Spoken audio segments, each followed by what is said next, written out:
Price Lord. இந்த வீடியோவை பார்த்து கொண்டிருக்கிற ஒவ்வொரு சகோதர சகோதரிகளுக்கும் என்னுடைய மனமார்ந்த வாழ்த்துக்களை நான் தெரிவித்துக் கொள்கிறேன் இயேசு கிறிஸ்துவின் நாமத்தினால. நாம் ஏற்கனவே ஒரு வீடியோவில் 10 கற்பனை பற்றி நம்ம போட்டோம். அதில் ஃபஸ்ட்டு சிலை வழிபாடுகள் பற்றி பழைய ஏற்பாடுகள் புதிய ஏற்பாடு என்ன சொல்லியிருக்குன்னு சொல்லிட்டு சுருக்கமாக நம்ம பார்த்தோம். அடுத்தது இப்போ அடுத்ததான் மூணாவது கற்பனை, அதாவது தேவனாகிய கர்த்தருடைய நாமத்தை வீணிலே வழங்காதிருப்பாயாக அப்படின்ற அந்த கற்பனையை குறித்து இன்னைக்கு பார்க்க போகிறோம். நம்ம எப்பவும் அடிப்படையாக ஒரு வசனத்தை வச்சு தான் பார்த்துட்ருக்கோம். அதில் 2 பேதுரு 3வது அதிகாரம் 2 பேதுரு 2வது அதிகாரம் 21வது வசனம் 22வது வசனத்தின்படி நம்ம பார்த்துட்ருக்கோம். இதில் கற்பனையை விட்டு விலகுவதை பார்க்கிலும் அதை இருந்தார்களானால் அவர்களுக்கு நலமாயிருக்கும் அப்படின்னு சொல்லிட்டு கீழே அதுக்குள்ள வசனத்தை நம்ம படித்து நம்ம இந்த வசனத்தின் அடிப்படையில் அந்த 10 கற்பனைகள் பற்றி பார்த்துட்ருக்குறோம். அந்த 10 கற்பனைகள் இயேசு கிறிஸ்து கொடுத்த 2 கற்பனைகளையும் 10 கற்பனைகளையும் சுருக்கி 2 கற்பனையாக கொடுத்துருக்காரு. அந்த 2 கற்பனையை நம்ம பின்பற்றினாலே இந்த 10 கற்பனையும் பின்பற்றினா மாதிரி அப்படின்னு சொல்லி நம்ம பார்த்துட்ருக்கோம். கர்த்தர் இந்த நாளை ஆசீர்வதித்து இப்பொழுது நம்ம பார்க்க போகிற இந்த மூன்றாவது கற்பனையை பற்றி நம்ம பார்க்கலாம். யாத்திராகமம் 20வது அதிகாரம் 7வது வசனத்தில் சொல்லப்பட்டிருக்கு, உன் தேவனாகிய கர்த்தருடைய நாமத்தை வீணிலே வழங்காதிருப்பாயாக. கர்த்தர் தம்முடைய நாமத்தை வீணிலே வழங்குகிறவனை தண்டியாமல் விடார் அப்படின்னு யாத்திராகமம் 20வது அதிகாரம் 7வது வசனத்தில் சொல்லப்பட்டிருக்கு.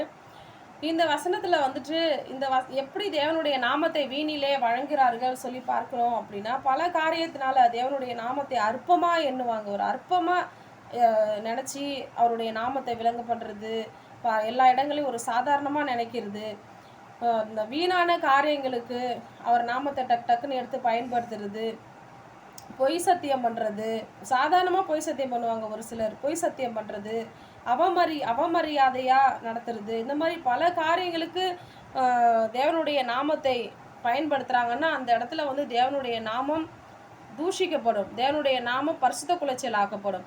இப்படி தேவனுடைய நாமத்தை வீணிலே வழங்குகிறதுக்கு ஏதுவாக நிறைய காரியங்கள் இருக்குது. குறையான காரியங்கள், தவறான காரியங்கள் பைபிள்லேயும் அதுக்குரிய ஆதாரங்களும் சொல்லப்பட்டிருக்கு. ஆனாலும் ஒரு சில காரியங்களை மட்டும் இன்னைக்கு இந்த வீடியோவில் நாம் பார்க்கலாம்.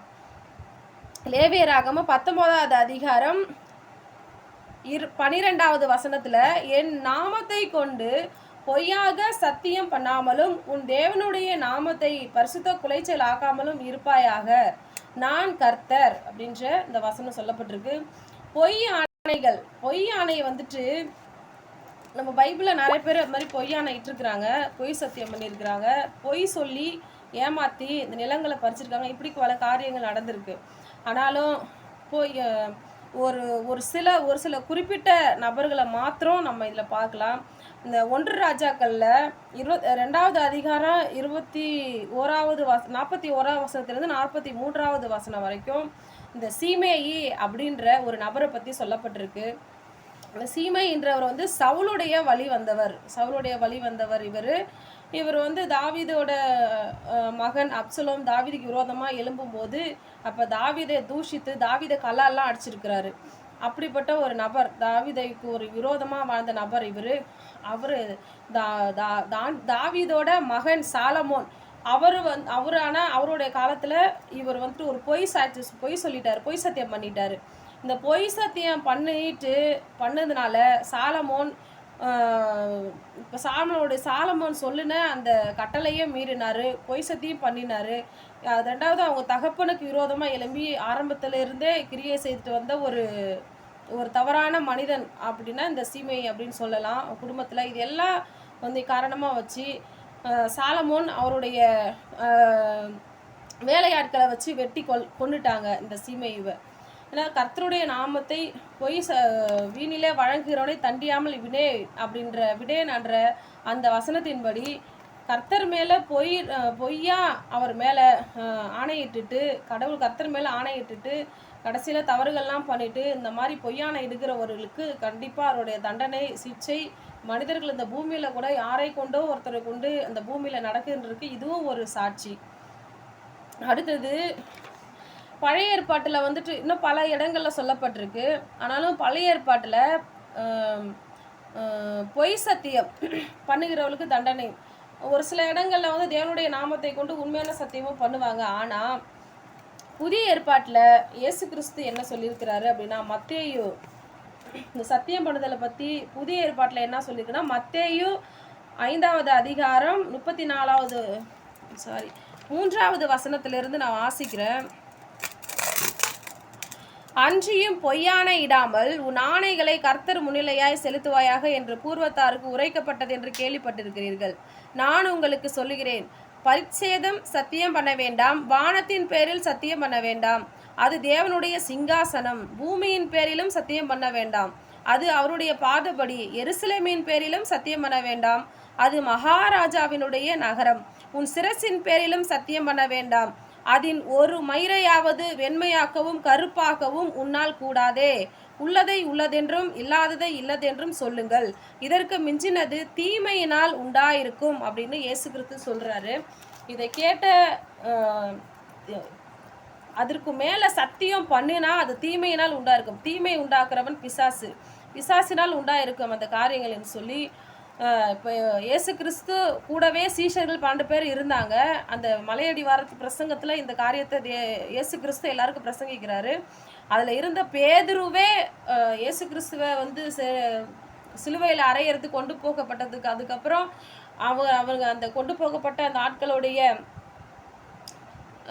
அந்த ஆட்களோட சேர்ந்த ஒரு ஆள் கேட்குறாங்க, இவனு நீயும் அந்த இயேசு கூட இருந்தவன் தானே அப்படின்னு கேட்குறப்போ, இவர் எனக்கு அவரை யாருன்னு தெரியாதுன்னு சொல்லி இயேசுநாதரை சபிக்கவும் சத்தியம் பண்ணவும் தொடங்கினார் அப்படின்னு வசனம் சொல்லுது. ஸோ இப்படி கூட இருந்த இவரே ஒரு பயத்தில் பதட்டத்தினால சத்தியம் பண்ணுற அளவுக்கு போயிட்டாரு. ஆனாலும் இவர் மனம் திரும்பிட்டார். ஏதோ பதட்டத்தில் ஒரு ஆதங்கத்தில் இவர் சத்தியம் பண்ண போயிட்டாரு. ஆனாலும் மனம் திரும்பிட்டார். மனம் திரும்பினால இவருக்கு ஒரு மன்னிப்பு தேவன் கொடுத்துருக்கிறாரு அப்படின்றத நம்ம விசுவாசிக்கிறோம். ஏன்னா பல இடங்களில் ஊழியம் செய்திருக்கிறாரு, அற்புதம் செய்திருக்கிறாரு. தேவன் இவனை குறித்து சாட்சி பைபிளில் சொல்லப்பட்டிருக்கு. ஸோ அப்படியா இப்படி ஒரு அர்ஜென்ட்டில் வந்துட்டு தவறாக தேவனுடைய நாமத்தை மேலே சத்தியம் பண்ணிடுறாங்க. அப்படி அந்த பயத்தில் கூட பண்ணக்கூடாது. இன்னொரு இடத்துல சத்தியம் பண்ணக்கூடாதுன்னு சொல்லி யாக்கோப்பு நிருபத்தில் சொல்லப்பட்டிருக்கு. யாக்கோப்பு நிருபம் 5வது அதிகாரத்தில் 12வது வசனம் சொல்லுது, விசேஷமாக என் சகோதரரே, வானத்தின் பேரிலாவது பூமியின் பேரிலாவது வேறெந்த ஆணையிலாவது சத்தியம் பண்ணாதிருங்கள். நீங்கள் ஆக்கினைக்குள்ளாக தீர்க்கப்படாதபடிக்கு உள்ளதை உள்ளதென்றும் இல்லதை இல்லதென்றும் சொல்ல கடவீர்கள் என்று வசனம் சொல்லுது. சத்தியம் பண்ணினா அது அவங்க ஆக்கினைக்குள்ளாக தீர்க்கப்படுவார்கள் அப்படின்ற வசனம் சொல்லுது புதிய உடன்படிக்கையில். இப்போ நம்ம சத்தியமே பண்ணினாலே ஆக்கினைக்குள்ளாக தீர்க்கப்படுவோம் அப்படின்னு வசனம் சொல்லுது. ஸோ நம்ம வந்து இந்த கட்டளைகள்லாம் மீறி சத்தியம் பண்ணணும் அப்படின்னு சொன்னால், புதிய உடன்படிக்கையின்படி சத்தியம் பண்ணணும் அப்படின்னு சொன்னால் ஆக்கினைக்குள்ளாக தீர்க்கப்படுவோம். ஆக்கினைனா நரகம் தீர்க்கப்படுவோம் என்று வசனம் தெளிவாக சொல்லுது. ஸோ நம்ம சத்தியம் பண்ணி உள்ளதை உள்ளதென்றும் இல்லாததை இல்லதென்றும் சொல்லுவோம். அதுக்கு மேலே நம்ம எதையுமே சொல்ல வேண்டாம். அப்படி நம்ம செய்யும்போது தேவனுடைய கட்டளைகளை மீறுகிறோம், அவர் கற்பனையை மீறுகிறோம், நம்ம பின்வாங்குகிறோம். ஸோ நம்ம இந்த சத்தியங்களை வந்து பண்ணக்கூடாதபடி இந்த சத்தியத்தை குறித்து வசனம் வந்து சத்தியமடுதலை குறித்து வசனம் என்ன சொல்கிறதோ அதற்கு நம்ம கீழ்ப்படிஞ்சு கட்டளைக்கு கீழ்ப்படுத்திருக்கும் போது ஆக்கினைக்குள்ளாக தீர்க்கப்பட மாட்டோம். அடுத்த ஒரு காரியத்தை பார்க்கலாம்.